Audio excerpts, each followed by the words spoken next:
దేశ ఆర్థిక రాజధాని ముంబైలో గాలివాన బీభత్సం సృష్టించింది. భారీ హోర్డింగ్ కూలిన ఘటనలో 9 మంది మృతి చెందారు.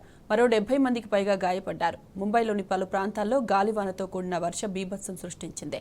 దీంతో ట్రాఫిక్ ఇబ్బందులతో పాటు మెట్రో, లోకల్ ట్రైన్ సర్వీసులకు అంతరాయం కలిగింది. కొన్ని రోజులుగా తీవ్ర ఎండలతో సతమతమవుతున్న ముంబైని ఈ సీజన్లో తొలి వర్షం పలకరించింది. సిటీలోని పలు ప్రాంతాల్లో అకాల వర్షంతో పాటు ఈదురుగాలులు బీభత్సం సృష్టించాయి. బలమైన గాలులకు హోర్డింగ్లు పడిపోగా విద్యుత్ వైర్లు తెగిపడ్డాయి. మెట్రో, లోకల్ రైల్ సర్వీసులకు అంతరాయం కలిగింది. భీకరమైన గాలివాన ధాటికి వడాలాలో నిర్మాణంలోని మెటల్ పార్కింగ్ టవర్ కుప్పకూలింది.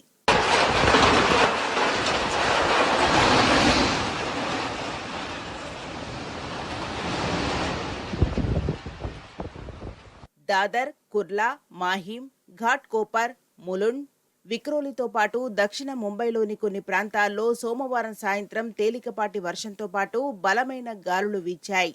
అనేక ప్రాంతాల్లో స్తంభాలు, చెట్లు నేలకొరిగాయి. విద్యుత్ సరఫరాకు అంతరాయం కలిగింది.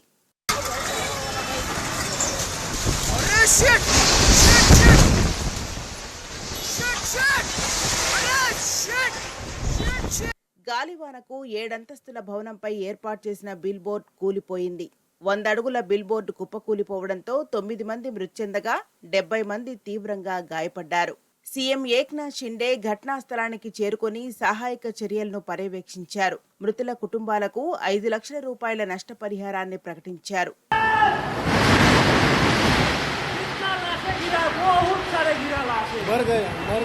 అటు ఈదురుగాలులతో కూడిన వర్షానికి విమానాల రాకపోకలకు తీవ్ర అంతరాయం ఏర్పడింది. దాదాపు 2 గంటల పాటు విమాన సేవలు నిలిచిపోయాయి.